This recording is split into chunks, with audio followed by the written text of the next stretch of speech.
મોરબીમાં જ્યારે બ્રિજ તૂટ્યો હતો હું 5મા દિવસે ઘરે પહોંચ્યો હતો, કારણ કે અમે અહીંથી નીકળ્યા પછી સતત અમે 2 દિવસ તો જે ઘટના સ્થળ હતો ત્યાં જ રહ્યા હતા અને મોરબીથી અમે તો 5મા દિવસે પાછા આવ્યા.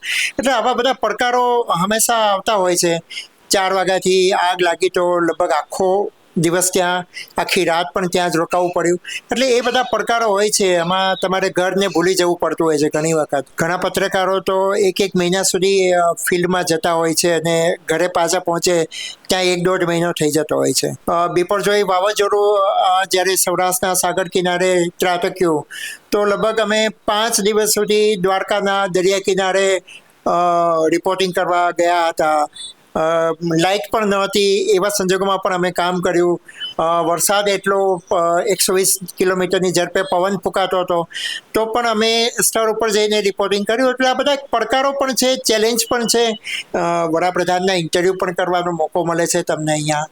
ફિલ્મ સેલિબ્રિટીઝના ઇન્ટરવ્યૂઝ થતા હોય છે, ક્રિકેટર્સના ઇન્ટરવ્યૂ થતા હોય છે. એટલે આટલા વર્ષોમાં લગભગ 200-300 સેલિબ્રિટીઓને ઇન્ટરવ્યૂ કરવાનો મોકો મળ્યો. તમે જોયું હશે કે યુક્રેન યુદ્ધ શરૂ થયું રશિયા અને યુક્રેન વચ્ચે, તો આપણી નેશનલ ચેનલોના પ્રતિનિધિઓ ત્યાં યુક્રેન ગયા હતા અને બોમ્બમારીની વચ્ચે એમને રિપોર્ટિંગ કર્યું.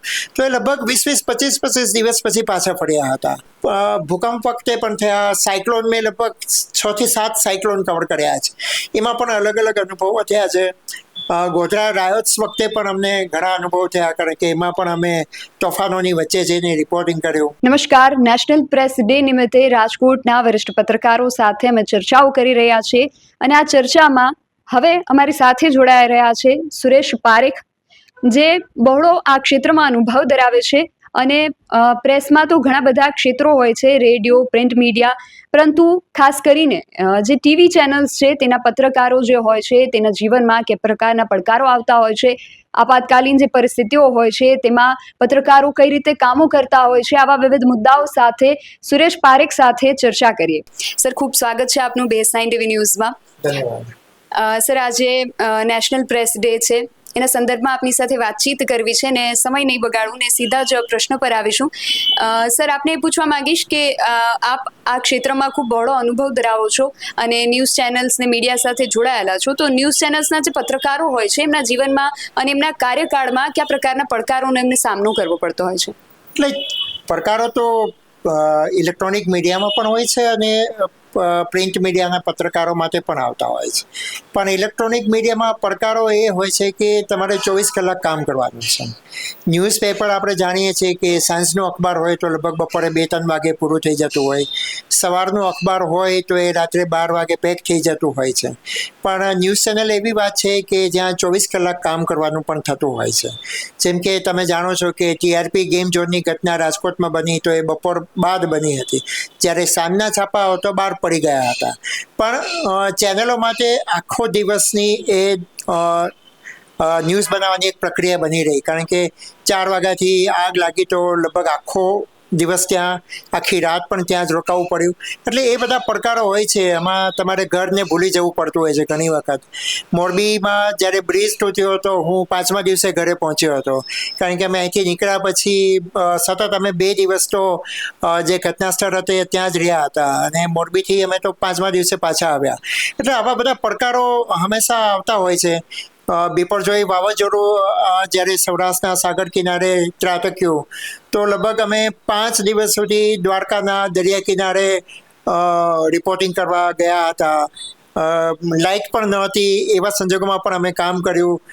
વરસાદ એટલો 120 કિલોમીટરની ઝડપે પવન ફૂંકાતો હતો તો પણ અમે સ્થળ ઉપર જઈને રિપોર્ટિંગ કર્યું. એટલે આ બધા પડકારો પણ છે, ચેલેન્જ પણ છે અને સાચું કહું તો એની એક મજા પણ છે. એટલે હું એને પડકાર નથી માનતો, પણ એક મને લાગે છે કે અનુભવની દ્રષ્ટિએ બહુ સારી વાત છે કે આવા બધા અનુભવો એક પત્રકાર તરીકે અમને થતા હોય છે. તો ઓબ્વિયસલી ચેલેન્જીસ હોય છે, પણ એની સાથે સાથે તમે ચેલેન્જને સ્વીકાર કરો અને એમાંથી જો તમે મજા લૂંટવાનું પણ સાથે કામ કરો તો મને લાગે છે કે ફિલ્ડ બહુ ઇન્ટરેસ્ટિંગ છે.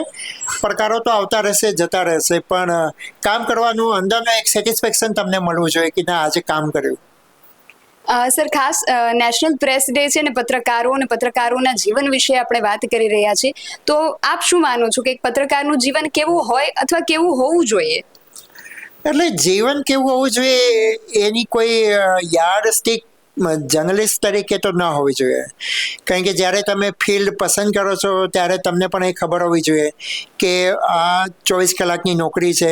ઘણા પત્રકારો તો એક મહિના સુધી ફિલ્ડમાં જતા હોય છે અને ઘરે પાછા પહોંચે ત્યાં 1-1.5 મહિનો થઈ જતો હોય છે.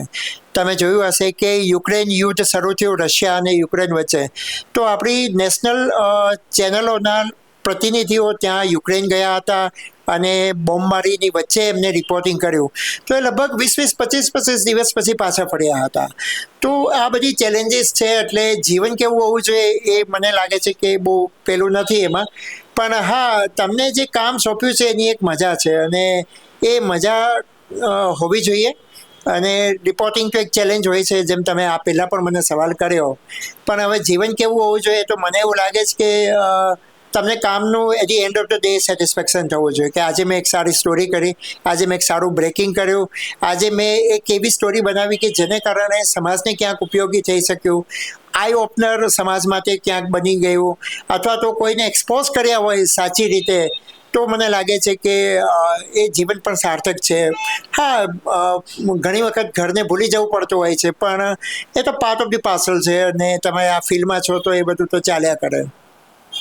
સર, આપની પાસે આટલા વર્ષોનો બહોળો અનુભવ છે, તો તમારા અનુભવમાંથી કોઈ એવો અનુભવ કે કોઈ એવો કિસ્સો જે આજના નવી પેઢીના જે પત્રકારો છે તેમને માર્ગદર્શિત કરી શકે? એટલે હવે આટલા વર્ષોની કારકિર્દી છે એટલે અનુભવો તો ઘણા થયા હોય અને ઇન્ટરેસ્ટિંગ અનુભવો પણ થયા હોય, પણ મેં જેમ કહ્યું કે દરેક અનુભવ અમને પણ કંઈક ને કંઈક શીખવી જતો હોય છે. મારી કારકિર્દીની શરૂઆત ઝી ન્યૂઝથી થઈ હતી. મેં 12 વર્ષ ઝી ન્યૂઝમાં કામ કર્યું, પણ ઝી ન્યૂઝમાં જ્યારે મને કામ મળ્યું ત્યારે મેં પહેલી સ્ટોરી મારી દ્વારકા મંદિર ખાતે કરી હતી, કારણ કે એ સમયમાં કચ્છમાં ભૂકંપ આવેલો, જેમાં આપણા ઘણા ભાઈઓ ગુજરી પણ ગયા, મીન્સ કે માનવ જાતને ઘણું નુકસાન પણ થયું અને એ બહુ મોટો ભૂકંપ હતો. એ ભૂકંપમાં દ્વારકા મંદિરમાં પણ ઘણું બધું ભૂકંપને કારણે નુકસાન થયું હતું અને કેટલી વખત તો જે ભક્તોની લાઈન હોય એના ઉપર પથ્થર નાના પડતા હતા. આવી વાત બહાર આવતી હતી ત્યારે દ્વારકા મંદિરમાં કેમેરા લઈ જવાની મનાઈ છે.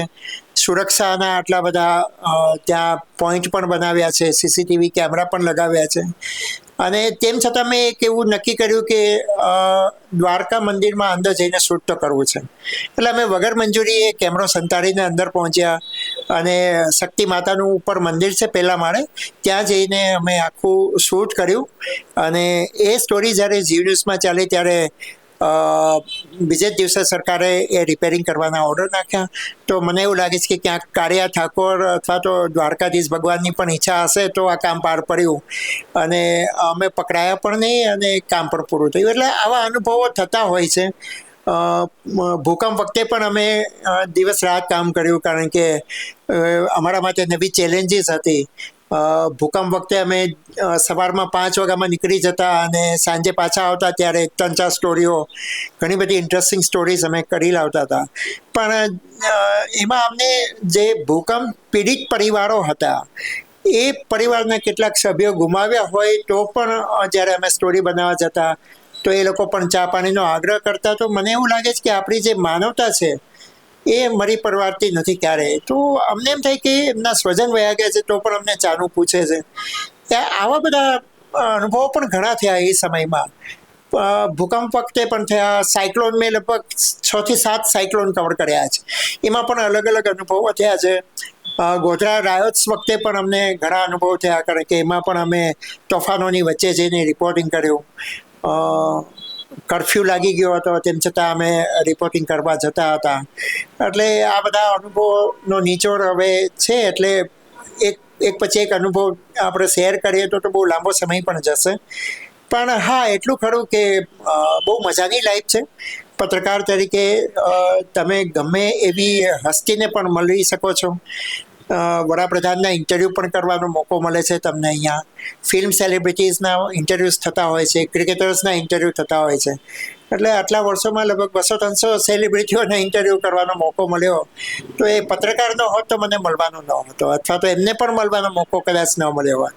તો એક આ પ્લસ પોઈન્ટ છે. એટલે નેશનલ પ્રેસ ડેની આપણે ઉજવણી કરતા હોય છે ત્યારે આ બધું એક પાર્ટ ઓફ ધ પાર્સલ જ્યારે ફ્લેશબેકમાં જઈએ છીએ તો બહુ સારું પણ લાગે છે. પણ હા, થોડું જર્નાલિઝમ બદલાયું છે. અમારા સમયમાં થોડુંક એથિક્સ ઉપરનું જર્નાલિઝમ હતું, હવે થોડું પ્રોફેશનલ જર્નાલિઝમ થતું જાય છે. હવે પાર્ટી બેઝ જર્નાલિઝમ પણ શરૂ થયું છે કે તમે ભાજપનું રિપોર્ટિંગ કરતા હોય તો માત્ર ભાજપનું જ કરતા હોય છે, કોંગ્રેસનું રિપોર્ટિંગ કરતા હોય તો કોંગ્રેસનું કરતા હોય છે. એ ઉપરાંત હવેનું જર્નાલિઝમ પણ થોડું ચેન્જ થયું છે. તમે નેગેટિવ સ્ટોરી બતાડશો તો તમને કેટલાય ફોન આવશે કે તમે શું કામ બતાડ્યું. પાર્ટી લેવલે પણ ફોન આવશે, અથવા તો જેની સ્ટોરી હશે એમના ફોન આવશે. પત્રકારો પહેલાં કોઈ મચક નહોતા દેતા, પણ હવે મને એવું લાગે છે કે આવા ફોન આવે તો એ મુજબ કામ થતા હોય છે. એટલે ચાલતું હોય છે. કોરોનાના અનુભવ પણ ઘણા શેર થયા. કોરોના વખતે 2 વર્ષ અમે સતત બહાર રહ્યા, પણ ભગવાનની દયાથી અમને કોરોના ન લાગ્યો. આ પણ એક મોટો અનુભવ રહ્યો. સર, ખાસ આજે નેશનલ પ્રેસ ડે છે, તો પત્રકારત્વ જે છે એનું મહત્વ શું છે? આપના શબ્દોમાં તમે શું તેનું મહત્વ વર્ણવી શકો? એટલે આમ પત્રકારિત્વ એટલે આપણે સીધી સાદી ભાષામાં કહીએ તો જે ખોટું થતું હોય એને એક્સપોઝ કરવાની વાત, આ એક પત્રકારિત્વ છે. બીજું પત્રકારિત્વ છે સમાજમાં જાગૃતિ લાવવાનું પત્રકારિત્વ. ફિલ્ડમાં તમે ગયા હોય તો કંઈક તમને એવું લાગે કે આનાથી બહુ મોટી અવેરનેસ આવી જશે તો એ પત્રકારિત્વ પણ ક્યાંક સારું કામ કરતું હોય છે. લોકોને એક્સપોઝ કરવાનું કામ એ પત્રકારોનો તો પહેલો ગુણધર્મ છે, એટલે એ કામ તો ચાલુ રહેવું જોઈએ. ટીઆરપી ગેમ ઝોન પછી રાજકોટના પત્રકારોએ ઘણા લોકોને એક્સપોઝ પણ કર્યા, અને એને કારણે સરકારે ઘણી વખત બેકફૂટ ઉપર પણ આવવું પડ્યું. તો એ બહુ મોટી વાત છે. પણ મને એવું લાગે છે કે તમારો અંતરાત્માનો અવાજ તો એવો હોવો જોઈએ કે તમે જ્યારે સ્ટોરી બનાવો છો, જ્યારે રિપોર્ટિંગ કરો છો, ત્યારે તમે બાયસ તો નથી થઈ જતા ને, તમે કોઈના પૈસા લઈને તો રિપોર્ટિંગ નથી કરતા ને. આ બહુ મહત્વનું છે, કારણ કે આજકાલ તો પેઇડ જર્નાલિઝમ પણ એટલું શરૂ થયું છે. તો આ એક બહુ ખોટી નિશાની છે. અને વર્લ્ડ પ્રેસ ડેની આપણે બધા ઉજવણી તો કરતા હોઈએ છીએ, ત્યારે મને એવું લાગે છે કે જો આપણે બધા એવો પણ એક શપથ લઈએ કે મારું પત્રકારિત્વમાં હું આવા કોઈ દૂષણોને સામેલ નહીં કરું, તો મને લાગે છે કે એક બહુ સારી નિશાની થશે. પણ ચાલે છે, વ્યક્તિગત વાત છે, એ બધા ઉપર લાગુ પડે એવું જરૂરી નથી. સૌની રીતે પત્રકારિત્વ કરી શકે છે. ખૂબ આભાર સર, આપે જે સમય ફાળવ્યો એ બદલ. નેશનલ પ્રેસ ડે નિમિત્તે સુરેશ પારેખ સાથે ચર્ચા કરી અને તેમના જે બહોળા અનુભવ હતા તેમાંથી અમુક કિસ્સાઓ જાણ્યા કે કઈ રીતે આપાતકાલીન પરિસ્થિતિઓમાં એક પત્રકાર પોતાની ફરજ બજાવતા હોય છે. કેમેરા પર્સન પ્રદીપ પાઠક સાથે નિધિ ગઢવી, બેસાઈ ટીવી ન્યૂઝ, રાજકોટ.